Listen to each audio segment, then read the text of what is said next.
Welcome, dear listeners, to the realm where fear reigns supreme and the darkness holds its sway. I am your guide through this labyrinth of nightmares, your companion in the shadows. In this podcast, I will read you stories that I'm sure will keep you up at night, and I hope by the end of this episode, you will not be able to close your eyes without a chill running up your spine.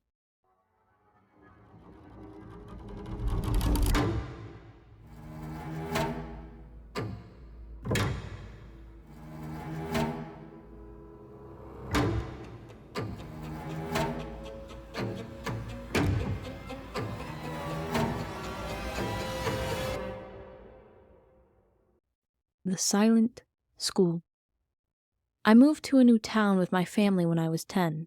We lived in a quiet neighborhood, and I was excited about starting at a new school. On my first day at Middleton Elementary, I noticed something strange. The school was eerily quiet. No laughter, no chatter in the hallways, just silence.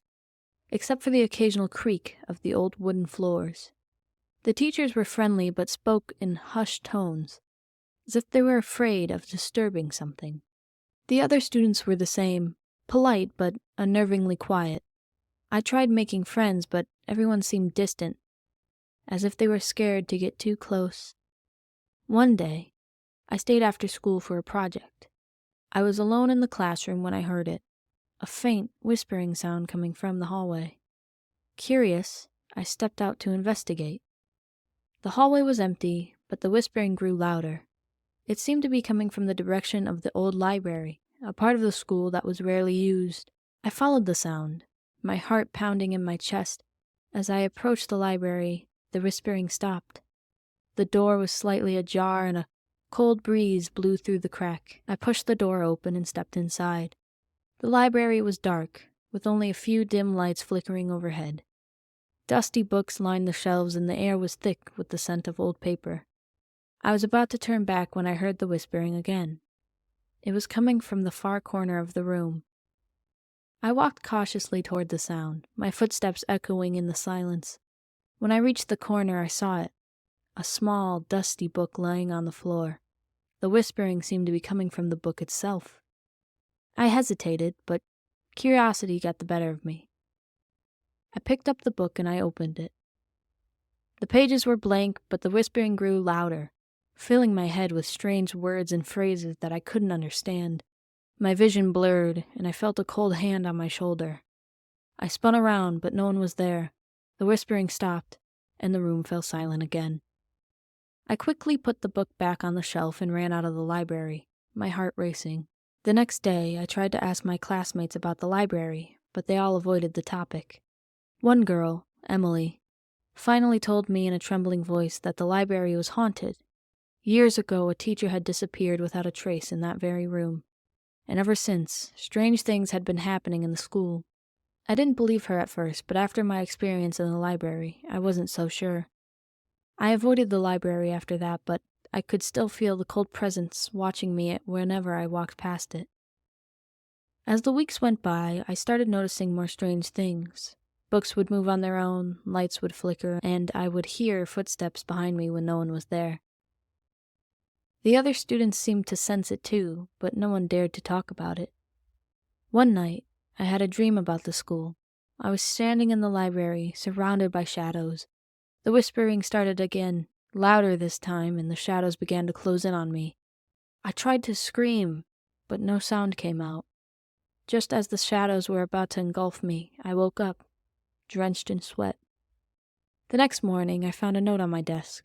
It was written in the same strange language I had heard in the whispers.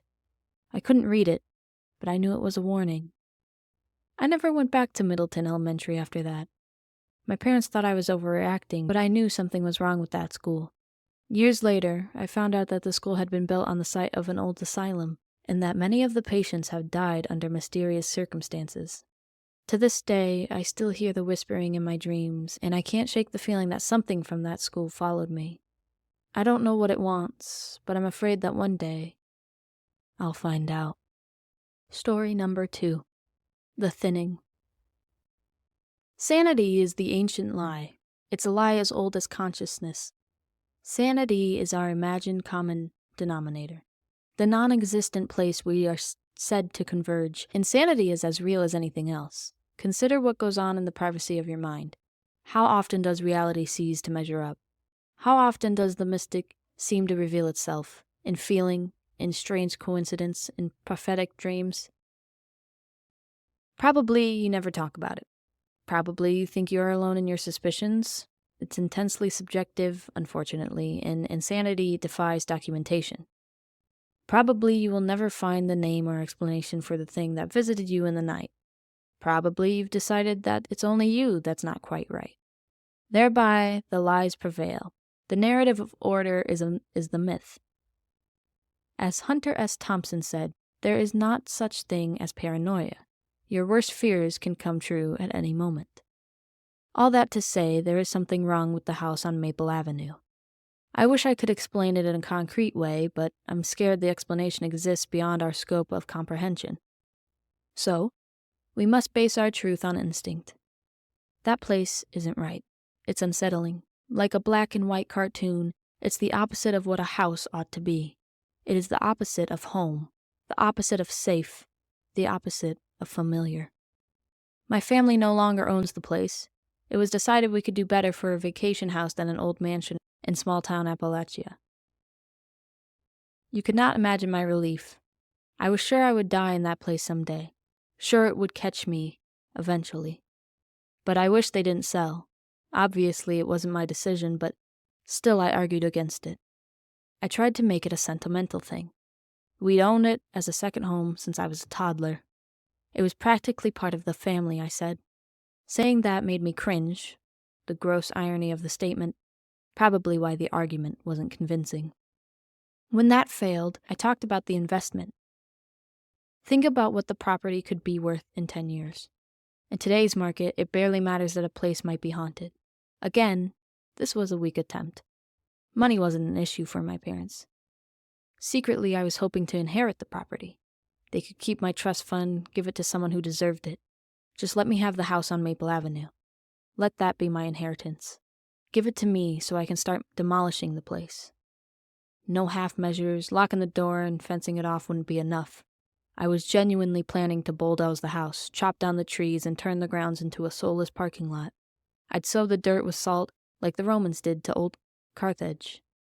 Believe me, it would be doing the world a favor. None of that is possible now, unless I'm ready to risk getting locked up on arson charges. The jury is still out on that. But I can write all of this down as a record of what happened that night.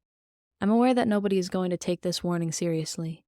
But when this happens to someone else, whatever poor soul the house is digesting now, maybe they'll know they aren't alone.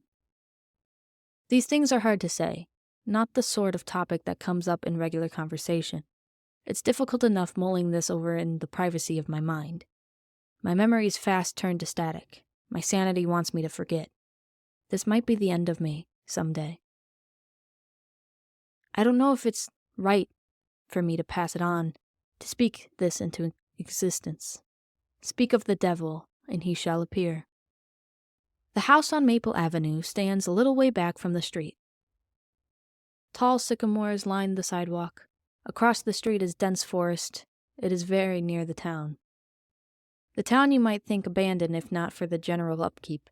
I don't remember seeing or interacting with the neighbors. Whatever industry built this place dissipated long ago. Tall, rusted skeletons of twisted pipes and I-beams and smokestacks rest darkly among the trees and in wide lots of grass and asphalt. Broken farm equipment lies abandoned in the fields, amidst scattered farms, a few small stores, the corporate supermarket chain, a tiny gas station operating out of pure necessity. The old Victorian houses lining Maple Avenue stand out from the woods and the shacks and the dingy ranchers, like Roman ruins in a medieval village. The house on Maple Avenue is not isolated in the quiet town on the street with the big sycamores. It isn't even the biggest and most impressive house on the street. But it seems to be. It's strange, I don't specifically remember any of her neighboring houses. The yard and gardens are not overgrown, yet the house seems perfectly comfortable in the surrounding woods. It is not a large house, not imposing by any conventional definition. Still it looms over you, like a brutal monstrosity.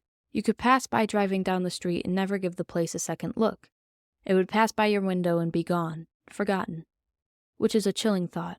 How many places like this do we pass every day, never considering their evil nature, simply because we are distracted by other things? I remember the first time I stepped inside. I remember thinking the windows on the front facade looked like eyes and the door was like a mouth. Inside, the house came with all original furnishing and interior decor. I shouldn't say original. I should say it was made to look like the original. This in itself was already disturbing me. It reflected trends and styles that long predated my existence. The tastes of the dead. It was like spending a night in a museum or a graveyard. Grotesque decadence, my ex-girlfriend once called it. My God, she was the worst. I remember a giant floor-to-ceiling window at the landing between the first and second floor, where the stairs swing around and rise to the opposite direction. The mirror was flanked on both sides by 2 stone shrubs, life-sized babies with wings. There were also giant mirrors in the library and the master bedroom. There were these huge golden chandeliers in the dining room, the living room, and the master bedroom. My pretentious uncle told me once these chandeliers were worth 20 grand easily. Their designs were some kind of mythological inspiration, Greek or Roman. I'd imagine. I remember the hallway on the second floor, outside the master bedroom. I remember it, all furnished in a blazing red carpet, bizarrely combined in a satin wallpaper of equally ridiculous saturation. The entire hallway, floor to ceiling, all dripping red. So red, it dizzies the optic nerve. Imagine being trapped in a blood vessel. It's important I mention the paintings. They were probably originals, based on how valuable my pretentious uncle insisted they were. By style and subject, they looked like something from the late 1800s, like Jane Austen characters. They were all doll-faced, flat, white skin, wide-eyed, wide-mouthed. They have that quality old portraits have, the eyes following you. It was an interesting consistency. In every single painting, every figure was made to look directly at the viewer, even when it isn't atomically consistent. Their bodies seem to contort in an unnatural way to keep the eyes facing outward. These paintings are stationed like gargoyles throughout the house, one in every bedroom, a few in the hallways, even one in the master bedroom. I resented that we kept them hanging. Something about a porcelain-faced family looking over you while you sleep chills the nerves. Let them whisper to each other in some dusty corner or in the attic. There's something wrong with the house on Maple Avenue. It's a dollhouse, someone's idea of a house. It's a toothy grin, a clown's painted smile. It's the candy house from Hansel and Gretel, a frilly, gaudy thing, hiding in the dark wood, luring you in to be eaten. The place was a morgue back in the 70s. We never learned much else about it. Never even learned why it stopped being a morgue. It was on the market one day and my parents just on the opportunity. Wouldn't have been my choice. Once a place crosses that Rubicon of playing host to the dead, it never returns to the hands of the living. What makes a haunted house? Houses are built for occupancy. That's their express purpose. If a house, or some part of a house, is left abandoned by people, it will be occupied by something else. The incident happened on a Friday night, sometime in late fall, I think November. I was a sophomore in college at the time, Penn State. The day before, I had suddenly found myself without a relationship and without a place to spend the night. I'd caught my then-girlfriend cheating on me with my roommate. My roommate, of all people. Imagine the audacity of stabbing someone in the back while sleeping in a bunk just below them. The inconvenience was the worst part. I would need to find a place to stay until student housing found me another room. All that hassle with heartbreak on the side. My God, she was the worst. I resolved to make myself scarce that weekend. When my last class ended on Friday afternoon, I got in my car and drove off campus without a word to anybody. My parents' house in Westchester was too far of a drive, and I wasn't in the mood to explain my situation to them. But the house on Maple Avenue was barely a half-hour's drive from the campus. It was a few hours before sunset when I arrived at the house. The neighborhood was quiet, as always. No neighbors were visible as I drove in. The woods were filled with birds and deer and various other wildlife, but the sounds always seemed to fade as you got closer to the house. But my mind was elsewhere. There wasn't much reason to be nervous about the place in broad daylight. It was lucky I remembered the combination to the front door. I turned the brass knob and passed through the foyer. For some reason, my mind caught in the image of a gaping mouth. The place felt big and empty. This was the first and only time I was completely alone in that house. I was alone under high ceilings with twisting chandeliers and maximalist decor. It was difficult to relax. Already I was in a bad state. It occurred to me that this was the first time a single person was alone in the house since who knows when. Nobody knew I was there. Not my roommate, not my friends, not my parents. I'd retreated from society and relationships and found myself here.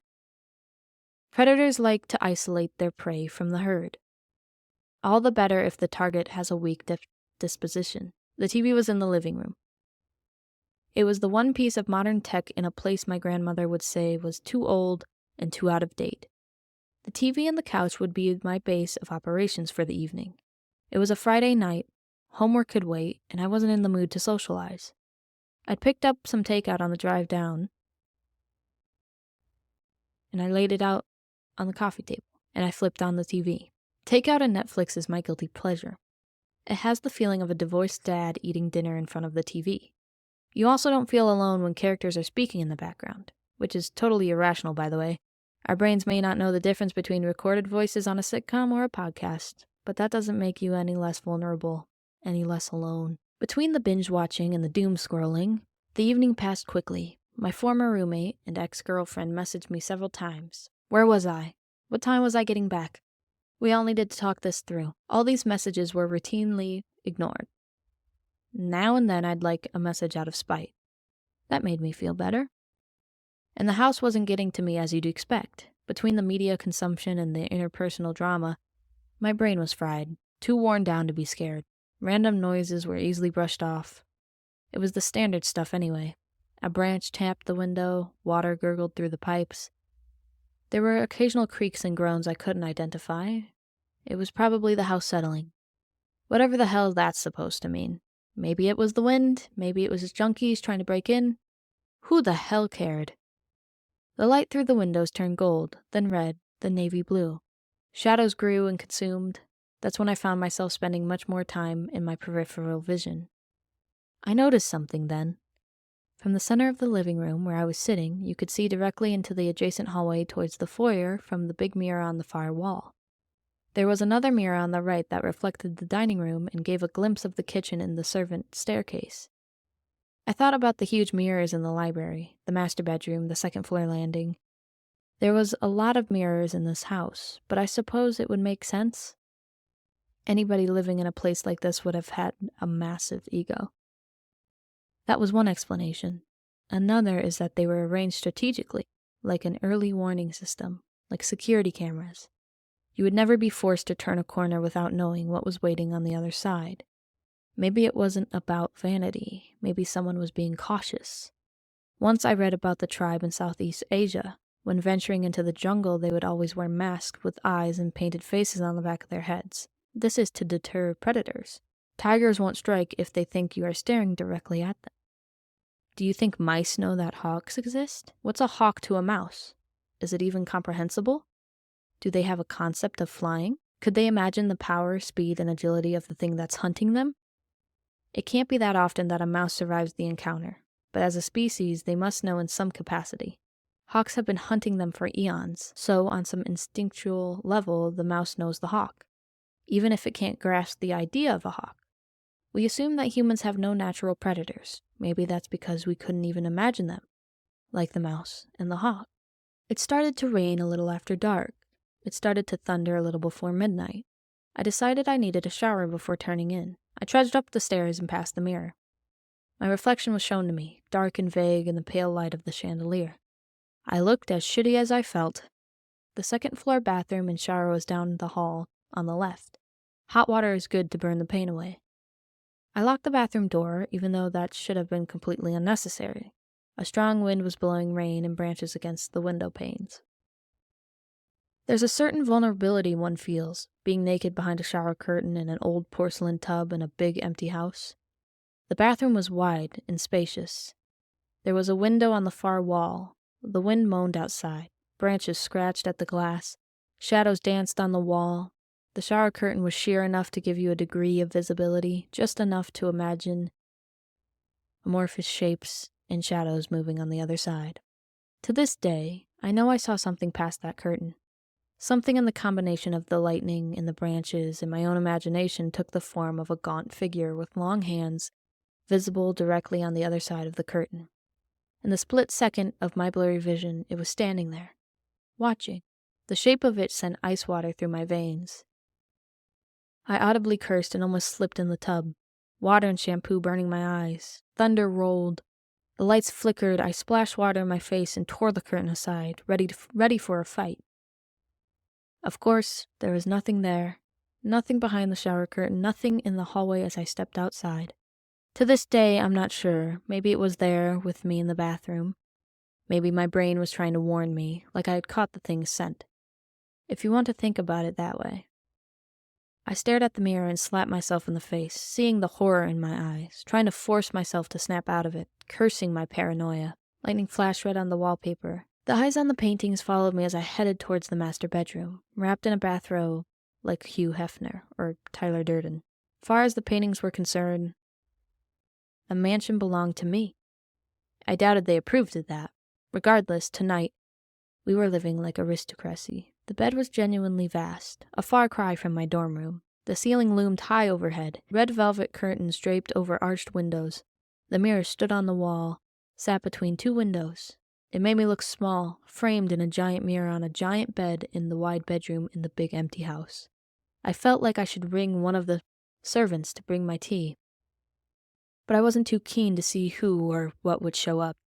I wondered why this room felt distinctly cooler than the rest of the house. Must have been something to do with the central air system. Rain thrummed dull and rhythmic on the windows. Crisp air and warm blankets seemed to close in around me. I was fresh from the shower, and I was dead tired. It was strange, me feeling anxious about the big empty house when I should have been worried over finding a new roommate and a new girlfriend. But I was here to forget all of that. To forget this whole day ever happened. I jumped when I saw the painting on the left wall. It was next to the door, where you couldn't see walking in. The damn thing seemed to materialize out of thin air. It was a man, almost life-size, dressed in all black. His outfit looked like something out of the 1800s, like Abe Lincoln without the hat. His hand was tangled in the bushy fur of a black he-goat. The goat's horns were long, twisting into crescent moons. It was facing the side, and I could see one of its eyes. The eyes of the man and the eye of the goat were painted to look exactly the same. Those eyes were demonic, budging white and lined in red. They were staring right down at me. It didn't feel like staring at paint on a canvas. It felt like staring at something with a mind, something with intent, something that was staring back. No way in hell I was sleeping with that looking over me. I thought of changing rooms. The voices in my head went into hysterical laughter at the idea. Look at this guy. So paranoid that he changes bedrooms because of the scary painting on the wall. Fucking coward. No wonder she left you. Dragging myself out of bed, I took it off the wall and set it down facing the opposite direction. That felt better. I tried falling asleep on the wide bed in the cold dark room in the big empty house. Lightning flashed periodically. In every flash, long fingers reached past the windows and along the walls. I found myself staring at a corner of the ceiling, far above my head. The ceiling was so high, you could hardly see all the way up in the dark. It was like the walls ascended into nothing. There's a nice thought, sleeping with a deep black void over your head. I refused to close my eyes. I kept checking the corners, surveying the mirrors, imagining things in the shadows. I was tired. Something wouldn't let me sleep. The high windows in the cold, dark room in the big empty house looked over the backyard and the gardens and woods beyond. In the day you could see low mountains past the trees. You could still see them at night, dark silhouettes against the stars. I thought about the depth of those woods. I thought about the age of those mountains. I imagined sitting there, at the window, all night in sleepless vigilance. What would you see if you watched long enough? Maybe you would see why we keep our eyes closed at night. Maybe you would see why our ancestors built fires against the dark. Low thunder rolled in the distance. I think I drifted off around then. I did not sleep well that night. I barely remember if I slept at all. The barriers between consciousness and dreams were thin in those hours. Sleeping with one eye open would be the expression. But I did dream. I saw the painting fall back from the wall, facing up. White-knuckled hands gripped the frame. A head and a face ascended from inside. The eyes were staring, screaming. Then I was falling. Then I saw a desolate landscape, a gray moor of health and heavy wind. I saw a ruined house, a stone manor, burned and abandoned. I saw the crest carved in stone, hanging over the shattered door. The crest was a red hand of 6 fingers with the shape of a brick wall below and 2 claymores crisscrossed over top. My dream turned chaotic. I saw snapshots, flashes, a black he-goat wandering the heath, a ring of figures around a high fire, a hooded face. I saw the masks of every form and type and expression. Some were those old Greco-Roman theater masks with the wide, clown-like smiles or frowns. Many were the ornate, operatic things you see at a masquerade ball. They seemed to flicker, as if in firelight. The expressions seemed to move, to smile, to speak. The eyes remained hollow and blank. At one point in the dream, I was awake again, or seemingly awake. I was in the master bedroom, floating above the bed. I happened to look out the window. It was still dark. In the moonlight through the curtains, I saw a man on the street, riding a large black horse. He was staring at the house, staring at me. Then I saw the mob. I saw the pitchforks and the torches burning like little red stairs in the black countryside. I saw the manor, high and terrible, looming up on the hill, and in that hazy flash, in the weird dream world of things that make no sense, the old manor took the exact shape of the little house on Maple Avenue. The gates were thrown open, the mob flooded the grounds, the revolutionaries came a-knocking at the door. I didn't see much after that. The dream didn't seem to want to resolve itself. I had idea of disgust and depravity, with no image to inform the feeling. I felt the overwhelming decadence born of generations of wealth and idle isolation. I felt the horror and the revolution those revolutionaries felt when they saw the true state of their moneyed elite and the hidden contents of that accursed manor. Then I saw the ruins again, freshly burned, a black stain upon the earth. The grounds and the land all around seemed gray and putrid. It was utterly desolate, like the aftermath of Chernobyl. Red-faced preachers in black robes shouted at penitent masses, waving their holy texts, speaking of the Amalekites, of the consequences of Achan and the fall of Jericho. The crest flashed again before my eyes, the red hand of 6 fingers. I saw the masks and the goat a final time. The images faded into a long, hollow scream. Then I was falling again. Falling until I sat up straight in a cold sweat. I woke with a gasp, like a 100-pound dumbbell had dropped on my chest. I saw the time then. It was 3:26 in the morning. It had been hours. A single thought smashing into my mind like a sledgehammer. Get out of the house. Get out of the house. I barely registered what I did next. Blurred and dazed, I tumbled out of bed. It was bitter cold. I crashed through the door. It never occurred to me to get dressed. Get out of the house, now. I want to be clear about something. I never saw or heard anything at that point. There were no physical manifestations. This was all a response to a feeling. That feeling was the deepest fear I have ever experienced. It was visceral. It was in my bones. So when I say I didn't see anything, I don't mean it wasn't real. This was beyond real. This was the light beyond the cave. In those minutes, my brain's shallow interpretation of reality fell away. The veil tore, the glass shattered, the fog lifted, and there was only fear. Fear of something worse than death, fear of something infinitely malicious, the hatred of all mankind, hatred beyond human comprehension. Imagine darkness so deep you can feel it, like a hot breath on your neck, like velvet. My brain was screaming in a blind panic. Something was chasing me. Something in the house was chasing me. I was alone, and I wasn't alone. Nobody knew I was there. Something was chasing me. There must have been some sort of explanation, but I would figure it out later. I had to get out of the house. So I ran. I ran like a hunted animal. I ran through the red hallway, practically falling down the stairs, tearing past the shrubs at the landing. Reaching the bottom, I gripped the bolster and swung the corner. My shoulder slammed the door frame as I stumbled into the living room. Adrenaline numbed the pain. The light in the living room was still on. The windows were black. The Goda chandelier swung lazily as if in a breeze. I briefly saw myself in the mirror.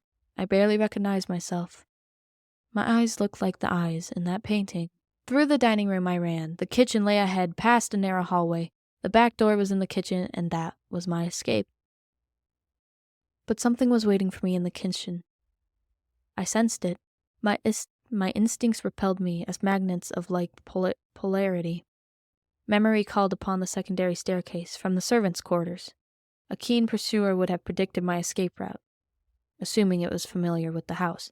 It was waiting to cut me off before I could get through the back door. I reacted in a fraction of a second. It was too fast to consider my options, too fast to consider the stupidity of what I was doing. I sidestepped the kitchen, turned out the hallway, and descended into the basement. The crooked wood stairs murmured under my feet. The basement was pitch black. I'd forgotten to turn on the light. My bare feet were naked on the dirt floor.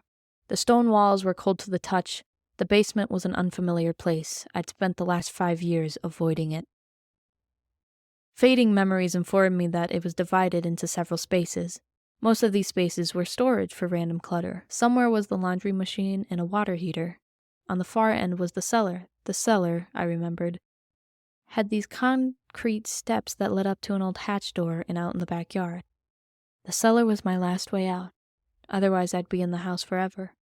I stumbled in the dark, bashing my hip on a stone wall. There was a crash as I knocked over a pile of boxes. I heard a sound like glass shattering. The noise reverberated through the house. My panic came roaring back. I turned. Nothing was behind me.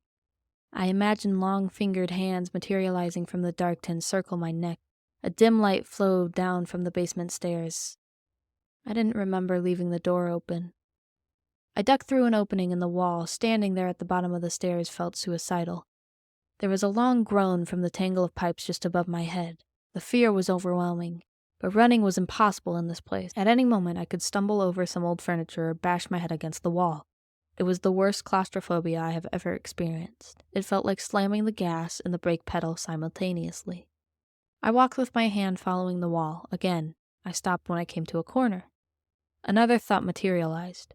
I remembered there was an opening to my left, just around the corner. This led into another storage room, on the other side of the wall.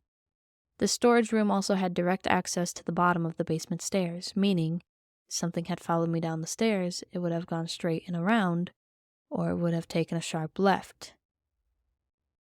If it had gone straight and around, it would be right behind me, but if it had taken left, it would have proceeded through the adjacent room and followed parallel along the wall, in which case it would be waiting in the opening just around the corner. I took my hand away from the wall, stepping back. I did not breathe. My eyes were partially used to the dark now. It was enough to spot straight ahead my salvation. The opening to the cellar was on the far wall. I could make a break for it. I posed myself like a runner. If something was just around the corner, it would certainly see me. Maybe the thing had guessed my plan already, same as it predicted my escape through the kitchen. It knew me. It was smarter than me. It knew this house. But I had this one opportunity. Eyeing the cellar, I broke into a full sprint. The terror roared upon me, howling back 1,000 times stronger than before. I ran with everything I had. Death snapped at my heels. A single misstep would have been my destruction. At any moment, I expected something to tear out my legs and send me headfirst into the dirt. At any moment, I expected hands to grasp my neck and cut off my momentum. My eyes and mouth gaped wide. Tears streamed down my face. I charged through the opening, tearing through the cellar. Then I laughed up the steps.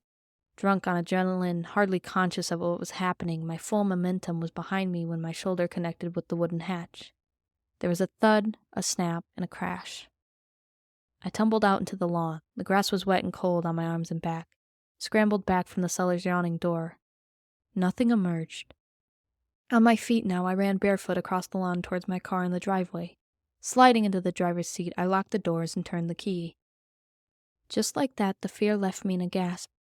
My body deflated in a deep sigh of relief. I actually started laughing. This was all in my head. These things aren't real. Monsters aren't real. Ghosts don't exist. Houses aren't haunted. People are haunted. I had taken all the anxiety and loneliness and pain in my head and projected into that house. Mental illness. Now that was certainly real. I definitely needed some kind of medication. It was all in my head. It was always in my head. For a long while, I sat awake in the car. I was gasping for air, woefully out of shape. My shoulder hurt. I reminded myself to go to the gym more often. The windows were glazed in fog.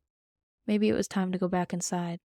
I looked back at the house, rising in the dark with its sharp gables and dark windows. Fear repelled the idea of going back inside, and I didn't care to fight it anymore. I knew then I couldn't go back. It wouldn't be smart to risk another mental breakdown. That was how I justified the feeling. My adrenaline began to crash into paralyzed exhaustion. I closed my eyes, not necessarily planning on sleeping in the car, but having nothing against the idea. I leaned my face against the cool glass. My heartbeat started to slow down and everything faded away. It was just after dawn when I woke a second time. I groaned and sat up. In those first few moments, I was barely lucid. The previous night's events were a blur. If I hadn't been waking up in my car, I might have assumed the whole thing was a dream. It felt like waking from a brutal hangover and trying to remember everything you did that night. I turned slow in the driver's seat. That's when I saw the car window. I recoiled. My thoughts were still in a haze. The realization was slow to materialize. Slowly, I placed a shaking hand on the glass. A pale, wide-eyed reflection stared back at me. I jerked back. Then I pulled the lock and tumbled out of the car. The light was gray. Frost glistened on the grass. A thick fog hung around the car and the yard and the woods. The trees were like tall, dark scarecrows in the fog. The house loomed high among their branches. For ages I stood there, frozen, overwhelmed in primal terror. All rational thinking vanished out of my head. The world burned before my eyes. I lost all thought, all consciousness. Only fear remained, the fear of a hunted animal. I realized what I was in the moment. I wasn't a person. I was prey. My mouth was agape. My paralyzed scream came out like a hollow moan. In the years since, I've had an echo of that feeling several more times. It's subtle. You could easily mistake it without a point of reference. I describe it as a tinge of anxiety, a prickling feeling. People often talk about feeling like they are being watched. Usually, it's barely there, but in some places, it's stronger. When I feel it hit me, I turn and go in the opposite direction until it fades away. Sometimes on long drives, it grows and grows and grips me for a while before fading again. In those instances, I keep my eyes forward and bear down on the gas. I never stop. I've traveled and been on the road since graduating college. Never been able to hold down a job. Drug and alcohol abuse haven't helped. After a while, it felt parasitic to stay with my parents. That's what I tell people. Makes me seem like a better person. In reality, I was fed up trying to live with their disappointment. In my travels, I've kept a list, documenting the times the fear manifested itself. Maybe I'm hoping to find a pattern. I felt its echo when I toured Auschwitz. One particular section of Rome is best avoided. Some of my worst moments have occurred when long drives take me through the mountains and woods of Appalachia. But nothing compares to the terror of that night, the terror of that moment. Handprints. The car was covered in handprints. Every inch of it. The hood, the doors, the roof.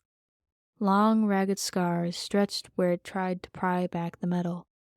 The door handles were loose from being pawed at relentlessly. One handle had been torn clean off. Every part of my car had been clawed and pried and chewed and jerked and ripped. This was hunger. This was a craving I couldn't imagine. I saw the claw marks and the handprint on the window pane. I remembered sleeping with my face against the glass. One thin layer of glass. This vehicle was my shark cage, if I hadn't locked the doors. My horror grew as I studied the prints. They were nearly human. Nothing is worse than nearly human. The hands were twice the size of my own. The fingers were long and thin, emaciated maybe. To this day, I swear there were 6 fingers on those handprints. The hands must have been caked in dirt, judging by the smudges they made. I tried not to imagine from where the dirt came. A dusty attic, a muddy cellar, an open grave. The worst part was realizing I was not insane. I'd sensed it the whole time. Moments pass where I still sense it, but in that moment, standing there in the fog, that feeling broke the surface again. The hunger was watching, staring, waiting. For some reason, my mind went to the second-story window, the master bedroom. But I never looked back at the house. I got in my car and I drove off, and I never looked back at the house. If I had, I think I would have seen it then, but I will never go back. You couldn't bribe, threaten, or force me within 10 miles of that place. That feeling, I believe, is innate. Everybody has it. Even if they can't place it, it's an evolutionary adaptation. A survival response, a sixth sense. We've come to discount our fear, and we are paying the price. 50% of murders in the United States go unsolved. 25% of missing persons are never found. We aren't the only intelligent species in this world, and the others aren't our friends. Our ancestors knew. Somewhere in the void of mythic history, they gave it names after all. You know its names. They knew the evil was out there, hunting us, but I discovered the truth then, in the house on Maple Avenue, and I haven't slept a full night since. We are but sentient apes wandering in a dark forest. We exist in the shadow of terrible cosmic entities, and we rest only in their momentary indifference. There is no such thing as paranoia. Your worst fears can come true at any moment. As the shadows recede and the echoes of terror fade into the night, we must bid farewell to another haunting tale, or tales. But fear not, dear listeners, for the darkness will always welcome us back, eager to share its secrets once more. Remember to keep a light burning in the darkness, for even the smallest flame can hold back the night. Until next time, may your dreams be free from the whispers of the dark, and may you find solace in the light of day. This has been Shadows in the Dark, Tales of Terror. Thank you for joining us on this journey into the unknown. Until we meet again, stay safe, stay vigilant, and never forget that the shadows are always watching.